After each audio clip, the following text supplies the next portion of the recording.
Police, RAB, কিছুই নাই। আমি তো এখানে এসে গাড়ির থেকে নামলাম, কোনো ভলান্টিয়ারও তো দেখিনি। ভলান্টিয়ার, স্বেচ্ছাসেবকবিহীন, কোনো আইন শৃঙ্খলা বাহিনীবিহীন এইভাবে মানুষগুলি চটক পাখির মতো চুপ করে শুনে একমাত্র আমাদের বক্তব্য চ্যালেঞ্জ করে বলতে চাই, বাংলাদেশের বর্তমান অন্তর্বর্তীকালীন সরকার হোক, পরাজিত শক্তি আওয়ামী লীগ হোক, বিএনপি হোক, বাংলাদেশের কোনো বড় শক্তি, কোনো বড় লিডার আসেন দেখে কোনো জনসভা করতে, এর অর্ধেক মানুষ নিয়ে কয়েক ডজন পুলিশ দিয়ে এইভাবে বসায় রাখতে পারবেন না।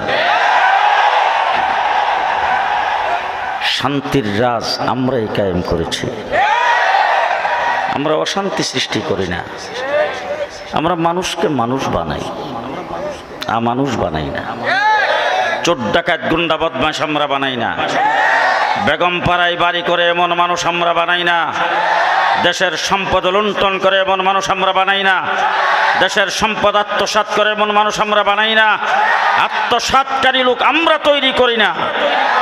কোনো মানুষ যদি আমাদের বাংলাদেশে জেলখানায় যায়, পুলিশের কাছে অ্যারেস্ট হয়, জেলখানায় শেখ হাসিনার মেহমানখানায় ছিলাম 2 বছর, রিমান্ডে ছিলাম 1.5 মাস ডিবি অফিসে। জেলখানায় যায় একটা জিনিস আমি বুঝতে পেরেছি, যদি পুলিশের হাতে গ্রেফতার হয়ে যদি কোনো ব্যক্তি 3 চিল্লা লাগায়, চিল্লা আপনারা বুঝেন না বোধ, 3 চিল্লা যদি লাগায়, 3 চিল্লা লাগাইলে সে ডাকাত হয়ে বের হয়। ডাকাত যদি জেলখানায় যায় 3 চিল্লা লাগায় আসে, ডাকাইতের সর্দার হয়ে বের হয়। ডাকাইতের সর্দার জেলখানায় যায় 3 চিল্লা লাগায় আসলে সন্ত্রাসের গডফাদার হয়ে বের হয়।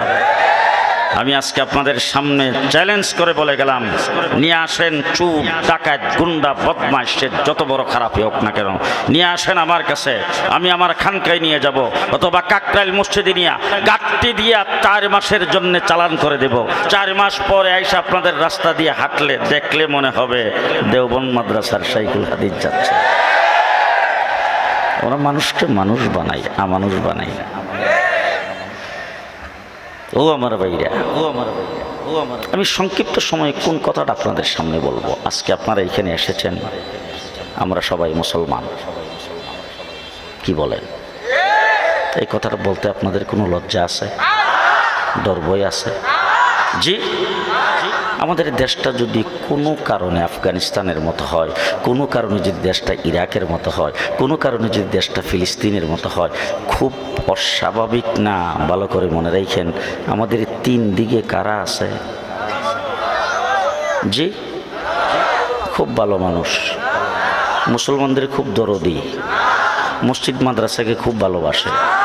জি, তাহলে 3 দিক যারা কাটা তারের বেষ্টনী দিয়ে আমাদেরকে বেষ্টনী করে রেখেছেন, যারা ফেলানিকে পাখির মতো গুলি করে হত্যা করেছেন, যারা কুচু কাটা করেছেন গুজরাটের মুসলমানদেরকে, যারা বাবরি মসজিদকে ব্যঙ্গে মাটির সাথে মিশিয়ে দিয়েছেন, যারা কাশ্মীরের মুসলমানদের রক্তে লাল করেছেন রাজপথ, কাশ্মীরের বাচ্চা পর্যন্ত তাদের হাতে নিরাপদ নয়, সেই ভারত আমাদের 3 দিক ঘেরা। আরেক দিক হলো সাগর। খুব বেশি আশ্বস্ত হওয়ার কারণ নাই, নির্ভয়ে থাকার কারণ নাই। আল্লাহ না করুক দেশটা যদি পরাধীন হয়ে যায়, দেশ যদি কেউ দখল করতে আসে, ইসলাম থেকে মানুষকে যদি ফিরাইতে আসে, এই দেশের মুসলমানদেরকে যদি কেউ পরাধীন করতে আসে, আর যদি বুক টান করে দাঁড়াইতে হয়, বুক টান করে দাঁড়ায় কি বলতে পারবেন আমরা সবাই মুসলমান?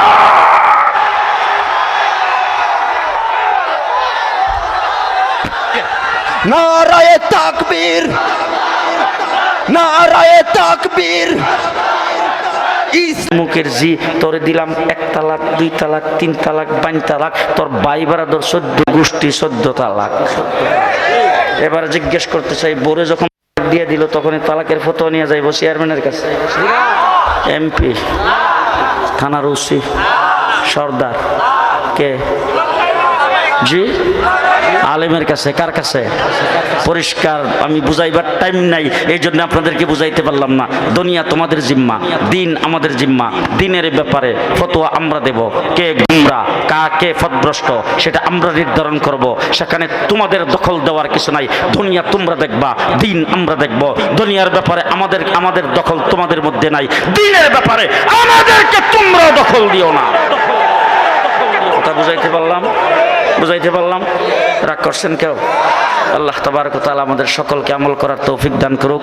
আজান হবে, নামাজ হবে, নামাজের পরে পরবর্তী ঘোষণা হবে। ওয়া আখিরু দাওয়ানা আনিল হামদুলিল্লাহি রাব্বিল আলামিন। আসসালামু গোসলের ফরজ ছিল 3টা, এখনো 3টে আছে। মাথায় টুপি দেওয়ার সুন্নত এখনো আছে, চুল কাটার সুন্নত এখনো আছে, দাড়ি রাখার সুন্নত এখনো আছে, রাস্তার ডাইন সাইড দিয়ে হাঁটার সুন্নত এখনো আছে। গোটা পৃথিবী পরিবর্তন হতে পারে। বাংলাদেশ হয়েছে সোনার বাংলা, তারপরে হয়েছে সবুজ বাংলা, এরপরে হয়েছে নতুন বাংলা, বাংলাদেশ হয়েছে আধুনিক বাংলা, এরপরে হয়েছে মডার্ন বাংলা, তারপরে হয়েছে তারপরে হয়েছে ডিজিটাল বাংলা, এরপরে স্মার্ট বাংলাদেশ। কিন্তু নবীর সুন্নতের কোনো পরিবর্তন। হ্যাঁ, আজকের থেকে 50-55 বছর আগে যখন মক্তবে পড়তাম, তখন কারি সাহেবরা আমাদেরকে শিক্ষা দিত, টাট্টিতে যাওয়ার সময় সর্বপ্রথম বাম পাও দিয়া যাইতে হইবে। কোন জায়গায়? টাট্টি। টাট্টি কোন জায়গায়? টাট্টি। কিছুদিন পরে টাট্টি হয়ে গেছে টয়লেট, এরপরে হয়ে গেছে ল্যাট্রিন, এরপরে হয়েছে বাথরুম, বর্তমানে ওয়াশরুম। এবার জিজ্ঞেস করতে চাই, টাট্টিতে যখন যাইতাম কোন পাও? বাম পাও। ওয়াশরুমে বোধ হয় 2 পাও। কোন পাও? জি। আর এই টাট্টি ল্যাট্রিনে পরিণত হোক, আর বাথরুমে পরিণত হোক, আর ওয়াশরুমে পরিণত হোক, নবীর সুন্নতের কোনো পরিবর্তন? কোনো পরিবর্তন হয় নাই। তার 1 নম্বর কারণ হলো আমার রাসূল সাল্লাল্লাহু আলাইহি ওয়াসাল্লাম একমাত্র নবী যিনি আল্লাহকে সরাসরি দেখছেন। 1,24,000 নবী আল্লাহকে দেখতে। হযরত মূসা আলাইহিস সালাম বলছেন, রব্বি আরিনি, আল্লাহ তুমি দেখা দাও। আল্লাহ বলেন, লাম তারানি, পারবা না। তাহলে কোন নবী আল্লাহকে দেখতে পারে নাই। আমার নবী বোধ ঢাকায় বসে দেখছিল। কোথায়? জি, মুহাম্মদুর রাসূলুল্লাহ সাল্লাল্লাহু আলাইহি ওয়াসাল্লামকে জিবরাইল আমিনকে পাঠায় আল্লাহ পাক বিশেষ ব্যবস্থায় রাসূলকে নিয়ে গেছেন। সিদরাতুল মুনতাহায় যাওয়ার পরে জিবরাইল আমিনকে, হুজুর ইমিগ্রেশন পার হওয়ার ভিসা নাই। ভালো করে বুঝেন, সিদরাতুল মুনতাহা হলো ইমিগ্রেশন, বর্ডার। সেই বর্ডার পার হওয়ার ভিসা নাই। আল্লাহ নবী জিজ্ঞেস করেছেন, জিবরাইল তোমার ভিসা নাই তো আমার ভিসা? বলে, আপনি উইদাউট ভিসা। এরপরে সৃষ্টি জগতের কেউ যায় নাই, রাস্তাটা আপনার জন্যই বানাইছে। সিদরাতুল মুনতাহা পার হয়ে আমার নবী যাচ্ছেন, আল্লাহ নিজে রাহবর। আল্লাহ পাক বলতেছেন, আরো আগে, আরো আগে, আরো আগে, আরো আগে। যাইতে যাইতে ফাঁকা না কাবা কাউসাইন এমন জায়গায় গেছে, তীরের মধ্যখানে, দুনুকের মধ্যখানে ধরে টান দিলে 2টা মাথা যেইভাবে একটা আরেকটার কাছাকাছি চলে আসে, ঠিক এমনভাবে এর চাইতে আও আদনা, এর চাইতে আরো বেশি কাছে আল্লাহর সঙ্গে বসছেন। একজন রব্বুল আলামিন, আরেকজন রাহমাতুল লিল।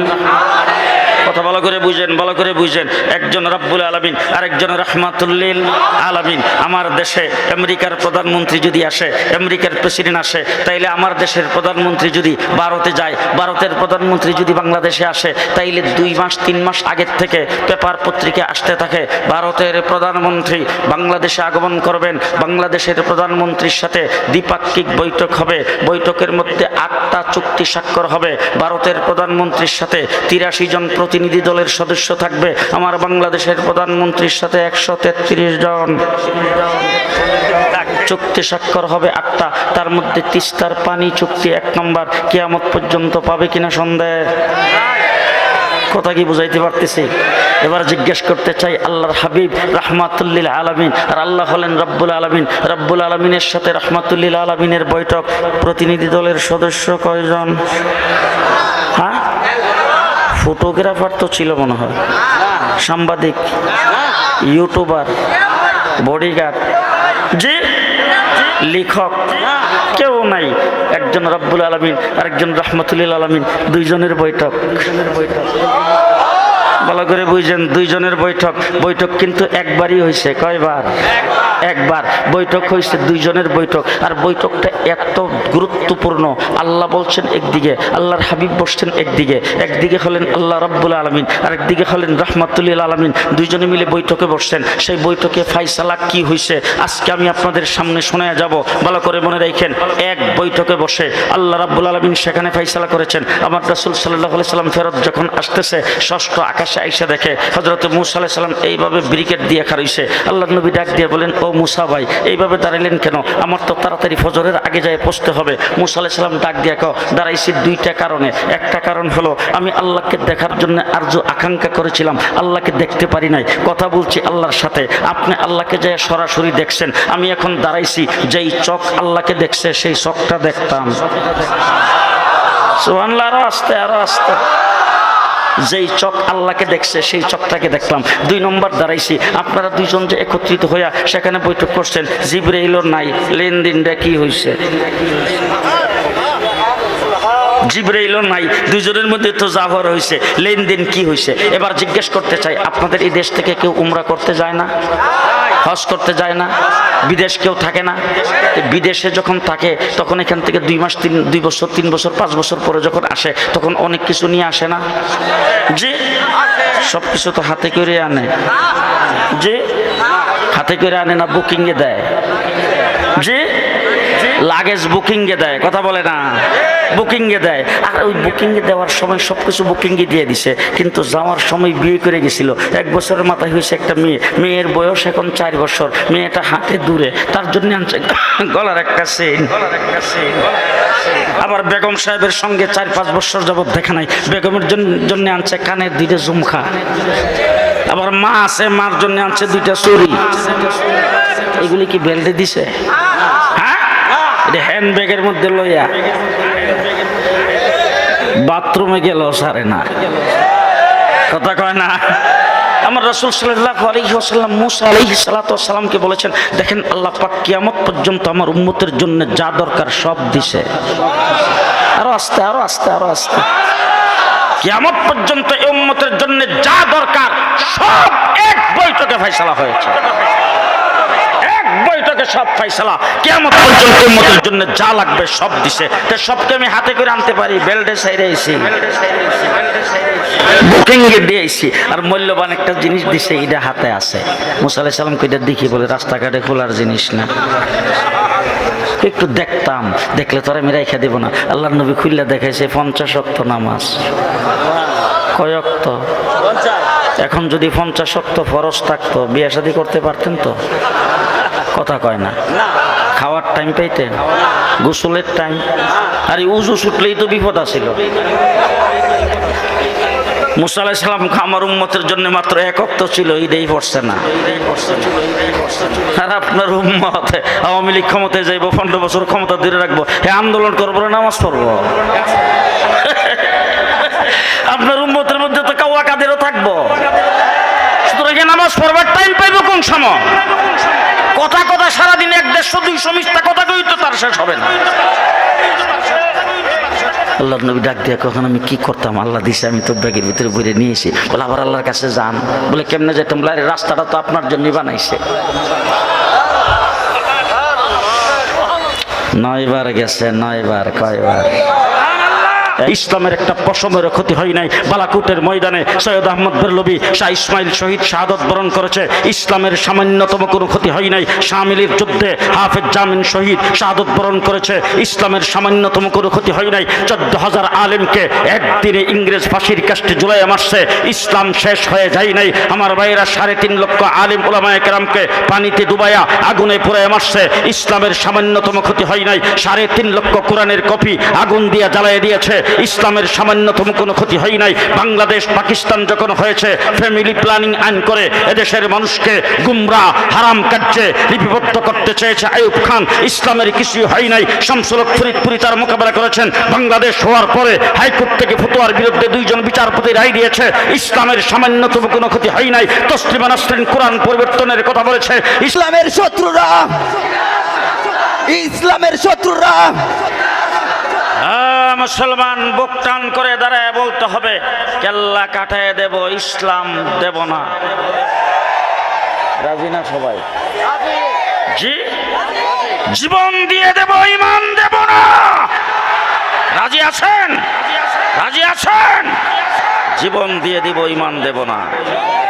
গত 15 বছর পর্যন্ত কোন একজন মসজিদের ইমামের মেহরাব নিরাপদ ছিল না, কোন একটা মসজিদের খতিবের মিম্বর নিরাপদ ছিল না। গত 15 বছর পর্যন্ত ওয়াজ মাহফিল ইসলাম নস্যাৎ করে দিয়েছি। আনসারকে দিয়ে কু করতে চেয়েছো, নস্যাৎ করে ফেলেছি। অফিস আদালতে কু করতে চেয়েছো।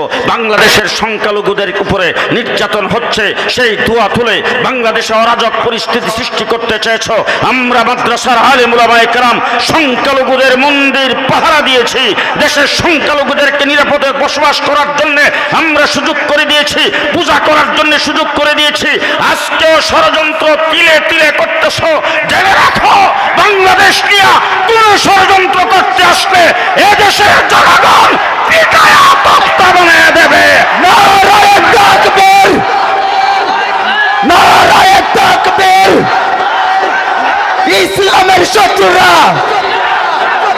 ইসলামের শত্রুরা, ভারতের দালালেরা, শেখ হাসিনার দালালেরা। মুসলমান, আমরা সবাই মুসলমান, কথা মনে থাকবে তো? আমরা সবাই মুসলমান। কোন মুসলমান? কোন মুসলমান? হযরতে মুসা আলাইহিস সালামের নাম শুনেন নাই তো? তো মুসা আলাইহিস সালামের নাম হলো কালিমুল্লাহ। কথা বলে আল্লাহর সাথে। কার সাথে? ট্রাম্পের সাথে? ডাক্তার ইউনূস? কার লগে? আল্লাহর সাথে কথা বলে কুহে তুরের নিকটে। তো একদিন আল্লাহকে জিজ্ঞেস করেছেন, আল্লাহ আমি যে আপনার সাথে কথা বলতেছি, আমার সঙ্গেই তো আপনার কথা শেষ, নাকি আর কারোর সাথে কথা বলবেন? আল্লাহ পাক ডাক দেখো, মুসা তোমার সঙ্গে যে আমি কথা বলি, তুমি যে আমার সাথে কথা বলো, বলো তো দেখি তুমি কই আর আমি কই। মুসা আলাইহিস সালাম কে, আল্লাহ আপনি তো পাহাড়ের উপর থেকে কথা বলেন, আর আমি তো পাহাড়ের নিচ থেকে জবাব দেই। আল্লাহ ডাক দিয়ে বলেন, এত কাছে না, 7 আসমান পাড়ি দিয়ে সিদরাতুল মুনতাহা, সিদরাতুল মুনতাহা পার হয়ে আমার আরশের 70,000 পর্দার ভিতর থেকে আমি কথা বলি। আর তুমি এইখানে বৈশা সেই কথার জবাব দাও। জেনে রাখো মুসা, তুমি তো নবী, তোমাকে লাঠির মুজিজা দিয়েছি, তৌরিত কিতাব তোমাকে দিয়েছি, তোমার কাছে জিবরাইল আমিন আগমন করে, আমি তোমার সাথে ডাইরেক্ট কথাবার্তা বলি। জেনে রাখো, নবী না রাসূল না, একটা উম্মত পৃথিবীতে আসবে, যেই উম্মতের সঙ্গে আমি আল্লাহ কথা বলবো দৈনিক, পর্দাবিহীন, কোনো পর্দা থাকবে না। এত বেশি জোরে সুবহানাল্লাহ কইলে মানুষে ভাই থেকে শুনবাস থেকে। সেই উম্মতটা কারা? কে? আল্লাহু আকবার বলে যখন নামাজে দাঁড়ায় যায়, তখন আল্লাহর বান্দার মধ্যে কোনো পর্দা নাই। ডাইরেক্ট মুসা তোমার সঙ্গে কথা বলি পার্ট টাইম, যখন দরকার হয় তোমাকে ডাইকে আনি, আর কুহে তুরের নিকটে আসো, এখান থেকে তোমার সাথে কথা বলি। জেনে রাখো মুসা, এমন একটা উম্মত পৃথিবীতে আসবে, যেই উম্মতের সাথে আমি আল্লাহ 24 ঘন্টার যে কোনো সময় কথা বলার জন্য আমার কথার ভান্ডারটা তাদের হাতে ছেড়ে দিয়ে রাখবো। আল্লাহ পাকের কথার ভান্ডার 30 পারা কোরআন আমাদের কাছে আছে তো? আছে তো? আমরা সেই নবীর উম্মত, আমরা সেই মুসলমান, আমরা সেই মুসলমান। কথা বলেন ঠিক না বেঠিক? আমরা মুহাম্মদুর রাসূলুল্লাহ সাল্লাল্লাহু আলাইহি ওয়াসাল্লামের উম্মত। আদম থেকে ঈসা পর্যন্ত নবী পৃথিবীতে আগমন করেছেন। নবী চলে গেছে, তার মুজিজাও চলে গেছে, নবী চলে গেছে, তার কিতাবও চলে গেছে, নবী চলে গেছে, তার নবুয়তিও চলে গেছে। আজকের গোটা পৃথিবীতে আল্লাহ পাক কোরআনে কারিমের আগে 103 খান আসমানি কিতাব নাজিল করেছেন, 100 ছোট কিতাব, 3টা বড় কিতাব। আজকে গোটা পৃথিবী চ্যালেঞ্জ করে বলতে চাই, কোনো জাদুঘরে অথবা কোনো মিউজিয়ামে কোনো জায়গায় 100 শহীফার কোনো অস্তিত্ব আরো আসতে কয়েন নাই। আজকে তৌরিত কিতাবের দাবিদার ইহুদিরা দাবি করে তারা তৌরিত কিতাবের অনুসারী। আমি চ্যালেঞ্জ করে আজকে আপনাদের এখানে অজুপাড়া গায়ে এই জায়গার মধ্যে আসে বলছি, শুধু তাই না, আমেরিকায় বলেছি, ওয়াশিংটনের সেমিনারের ভিতরে, সেখানে ইহুদি ছিল, খ্রিস্টান ছিল, তাদের সামনে আঙ্গুল উঁচা করে বলেছি, ও আমার ইহুদি ভাইয়েরা, হযরত মূসা আলাইহিস সালামের কাছে যে তৌরিত কিতাবটা নাজিল হয়েছিল, বাবার বেটা হইলে একটা কপি দেখান তো আমারে। আছে তো? তৌরিতের হাফেজ বুধ হয় কুড়িখানেক আছে। জি আসতে ক আছে। আমার রাসূলের মাত্র 500 বছর আগে হযরত ঈসা আলাইহিস সালাম পৃথিবীতে আগমন করেছিলেন। ঈসা আলাইহিস সালাম চলে যাওয়ার 500 বছর পরে আমার নবী পৃথিবীতে আগমন করেছেন। ঈসা আলাইহিস সালাম আমার নবীর নিকটতম নবী, তার কাছে আল্লাহ পাক ইনজিল কিতাব দিয়েছিলেন। আজকের গোটা পৃথিবীর কোনো মিউজিয়ামে ইনজিল কিতাব যেটা হযরত ঈসা আলাইহিস সালামের কাছে নাজিল হয়েছিল, তার একটা কপি জি আছে। শুধু তাই না, গোটা পৃথিবী চুষে বেড়ায় দেখেন, কোথাও ইনজিলের একজন হাফেজ জি আছে একজন হাফেজ? শুধু তাই না, আরেকটা তথ্য আপনাদেরকে দিতে চাই। আমার কোরআন শরীফ কোন ভাষায় বলেন তো? আরবি ভাষা। আরবি ভাষা পৃথিবীর কোথাও নাই তো। আরবি ভাষা পৃথিবীর কোথাও নাই তো। সৌদি আরবের ভাষা আরবি, আরব আমিরাতের ভাষা আরবি, মিডল ইস্টের ভাষা আরবি। গোটা মিডল ইস্ট, পশ্চিমা দুনিয়া, গোটা মিডল ইস্ট আরবি ভাষায় কথা বলে। পৃথিবীর বিশাল একটি অংশ আরবি ভাষায় কথা বলে। আমার কোরআনের আরবি ভাষা, সেই ভাষার অস্তিত্ব পৃথিবীতে আছে। গোটা পৃথিবীর খ্রিস্টান জগৎকে চ্যালেঞ্জ করে বলতে চাই, ঈসা আলাইহিস সালামের কাছে যেই ভাষায় ইনজিল কিতাব নাজিল হয়েছিল, বাবার বেটা হইলে সেই ভাষার অস্তিত্ব পৃথিবীতে দেখাও। আছে আছে। নবী চলে গেছেন, নবীর নবুয়তিও চলে গেছে, কিতাবও চলে গেছে। আমার নবী দুনিয়ার থেকে গেছে কয় বছর? 1500 বছর। উজুর ফরজ রাসূলের জমানায় ছিল 20টা, এখন রয়েছে 4টা। যে ফজরের নামাজ আল্লাহর নবীর যুগে ছিল 20 রাকাত, এখন আছে 4 রাকাত। জি, আমার রাসূল কয় রাকাত ফজরের নামাজ পড়তেন? এখনো 4 রাকাত আছে। উজুর ফরজ রাসূলের যুগে কয়টা ছিল? 4টা, এখনো 4টা আছে। তায়াম্মুমের ফরজ ছিল 3টা, এখনো 3টা আছে।